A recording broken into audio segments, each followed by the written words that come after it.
ఆవిడ ఒక Indian American astronaut, ఒక retired US navy captain, international space station commander, అంతరిక్షంలో ఎక్కువసేపు నడిచిన ఘనత సొంతం చేసుకున్న ఏకైక మహిళ, స్పేస్ ఎక్స్ప్లోరేషన్కి ట్రయల్ బ్లేజర్, ప్రొఫెషనలిజం అనే పదానికి perfect example Sunita Williams.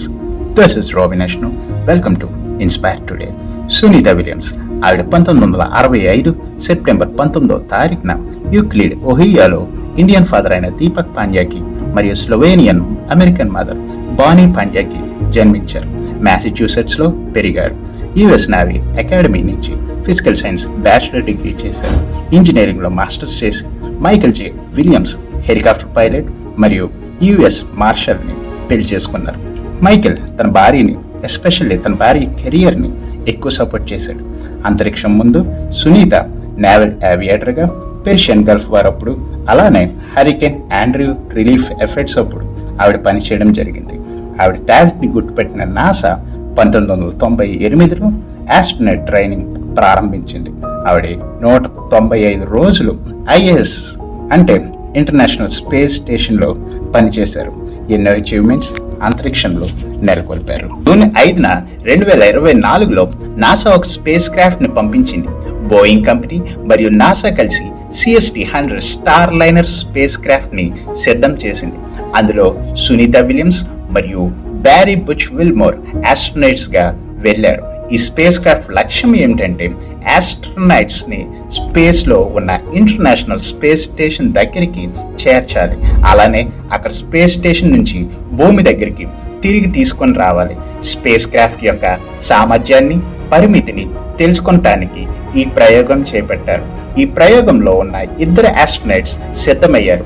Schedule పరంగా ఇది 8 రోజుల మిషన్. అంటే జూన్ 5న మొదలవి జూన్ 14వ తారీఖున ఈ భూమి మీదకి వచ్చేయాలి. కానీ అనుకున్న రీతిగా స్పేస్ క్రాఫ్ట్ అనేది పనిచేయలేదు. సునీత మరియు విల్మోర్ ఇంటర్నేషనల్ స్పేస్ స్టేషన్కి రీచ్ అయ్యాక star liner thruster mall functions, అలానే హీలియం లీక్ అవటంతో రిటర్న్ అవ్వకుండా అక్కడే ISSలో ఉండిపోవాల్సి వచ్చింది. నాసా వాళ్ళని అక్కడే ఉండమని ఆదేశించింది. రిటర్న్ జర్నీ స్టార్ లైనర్తో ప్రమాదం అని సూచించింది. వాళ్ళు ఇంటర్నేషనల్ స్పేస్ స్టేషన్లోనే 286 రోజులు ఉండిపోవాల్సి వచ్చింది. అంటే సుమారుగా 9 నెలలు. ఇరుక్కుపోయాం, చనిపోతామేమో, సహాయం ఎప్పుడొస్తుంది అని వాళ్ళు అనుకోలేదు. ఉన్న సమయాన్ని సద్వినియోగం చేయటం మొదలుపెట్టారు. ప్రొఫెషనలిజంకి అర్థం అంటే ఏంటో చూపించారు. ఆ 9 నెలలు మరేం చేసినట్లు, టైం ఎలా గడిపారు. సునీత విలియమ్స్ మరియు బ్యారీ బుచ్ విల్మోర్ ఇద్దరు కలిసి ఏకంగా స్పేస్లో 150 సైంటిఫిక్ ఎక్స్పెరిమెంట్స్ చేశారు. సుమారుగా 900 గంటల వ్యవధిని రీసెర్చ్ అండ్ డెవలప్మెంట్కి కేటాయించారు. ఇంటర్నేషనల్ స్పేస్ స్టేషన్లో మైక్రోగ్రావిటీ ఏ విధంగా బయలాజికల్ సిస్టమ్ మీద ఎఫెక్ట్స్ చూపిస్తుందో, అంటే అక్కడ ఆ స్పేస్ గ్రావిటీ హ్యూమన్ హెల్త్ మీద ఎంత ఇంపాక్ట్ చూపిస్తుంది, బోన్ డెన్సిటీ లాస్ అవటం, మజిల్ అట్రోఫీ, బాడీలో ఫ్లూయిడ్ షిఫ్ట్స్, శరీర పరంగా వాళ్ళ సొంత శరీరంలో జరుగుతున్న మార్పులను నమోదు చేశారు. వాళ్ళ బ్లడ్ శాంపిల్స్, యూరిన్ శాంపిల్స్తో పరీక్షలు చేశారు. అలానే గుండె పనితీరు ఏ విధంగా ఉంటుంది అని ప్రయోగాలు చేశారు.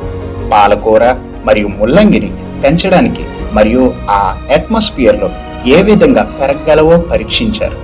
మైక్రో ఆల్గేని పెంచడం, వాటి మీద పరీక్షలు చేసి అవి ఏ విధంగా ఆక్సిజన్ సోర్స్కి అలానే న్యూట్రిషన్కి ఉపయోగపడతాయని చూశారు. మైక్రోగ్రావిటీలో మంట అనేది ఏ విధంగా ఉంటుంది అనే దానిపై ఎక్స్పెరిమెంట్స్ చేశారు. భవిష్యత్తులో స్పేస్లో ఫైర్ సేఫ్టీ ఎలా ఉండాలనేది తెలుసుకోవడానికి చూశారు. వాళ్ళు ఆ ఇంటర్నేషనల్ స్పేస్ స్టేషన్ బయట సర్ఫేస్ మీద ఉన్న శాంపిల్స్ని సేకరించి సూక్ష్మజీవులు ఏ విధంగా అక్కడ అట్మాస్ఫియర్లో బ్రతుకుతున్నాయి అని ఎక్స్పెరిమెంట్ చేశారు.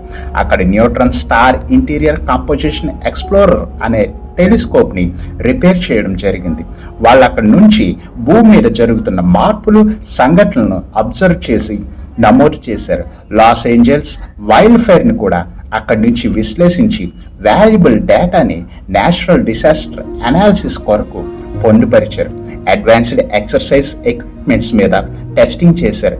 ఏ విధంగా ఆస్ట్రోనట్స్ స్పేస్లో ఫిజికల్ హెల్త్ మెయింటైన్ చేయగలరో అని చూశారు.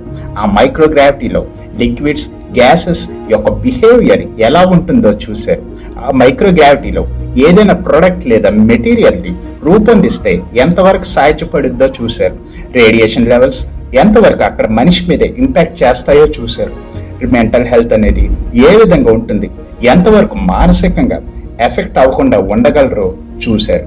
చెప్పుకుంటూ వెళ్తే చాలానే quantum physics, vision problems, farming, medical assessment, ఇలా ఎన్నో చాలా ఎక్స్పెరిమెంట్స్ నాసా అఫీషియల్గా ఇంకా ప్రకటించలేదు. కానీ సునీత మరియు విల్మర్ కాంట్రిబ్యూషన్ ప్రపంచ చరిత్రలో నిలిచిపోద్ది. 9 నెలల తర్వాత నాసా స్పేస్ ఎక్స్తో కలిసి ఐఎస్ఎస్ నుంచి రిటర్న్ అవుతున్న space X crew dragon freedom ద్వారా మా సునీత మరియు విల్మోర్ని భూమి మీదకి తీసుకొని రావటం జరిగింది. డ్రాగన్ క్యాప్సూల్ అనేది సేఫ్గా ఫ్లోరిడా అట్లాంటిక్ ఓషన్లో ల్యాండ్ అయింది. వాళ్ళని మన భూమి మీద అట్మాస్ఫియర్కి అడాప్ట్ చేసుకోవడానికి 45 రోజుల రీహాబిలిటేషన్కి పంపించారు. ఎందుకంటే బ్యాలెన్సింగ్కి అరిపాదలు నడకలేక ఎక్కువ సెన్సిబుల్ అయిపోతాయి. శబ్దాలు, వాసన, కాంతి ఇవన్నీ అడాప్ట్ చేసుకోవాలి. Radiation, regular medical health checkups చేయాలి. మళ్ళీ మన భూమి వాతావరణం వాళ్ళ శరీరం అడాప్ట్ చేసుకోవటానికి సమయం పడుతుంది. ప్రతికూల సమయం వచ్చినప్పుడు మన ధైర్యం ఏ విధంగా ఉంటుంది? ప్రతికూల సమయాన్ని అనుకూల సమయంగా మార్చుకుంటున్నామా లేదా లొంగిపోతున్నామా? తిరిగి వెళ్ళటానికి దారి లేక వాళ్ళు ఏడవటం, సొమ్మసిల్లటం చేయలేదు. వాళ్ళు చేస్తున్న పని మీద దృష్టి పెట్టి 150 ఎక్స్పెరిమెంట్స్ చేసి భవిష్యత్తు అంతరిక్షంలో స్టే చేయడానికి దారులు తీశారు. కష్ట సమయంలో కూడా ఒక మంచి విషయాల కొరకు వారి యొక్క సమయాన్ని పాజిటివ్గా కేటాయించారు. ఆల్మోస్ట్ సంవత్సరం దగ్గర వరకు స్పేస్లో ఉండటం అనేది ఆలోచించాల్సిన విషయం. చుట్టూ మనిషే కనబట్టు మాల్స్, పార్క్స్, ఎంటర్టైన్ అవటానికి లేదా రిఫ్రెష్ అవటానికి టూరిస్ట్ ప్లేసెస్ ఉండవు. ఒంటరిగా ప్రాణం అరచేతిలో బ్రతుకు గ్యారంటీ లేని స్థితిలో ఎంతో ఒత్తిడి ఉండే అనుభవాలు. కానీ వాళ్ళు ఎంత పాజిటివ్గా క్రమశిక్షణగా ఉండబట్టి ఈరోజు వాళ్ళకి ఇంత ఘనత దక్కింది.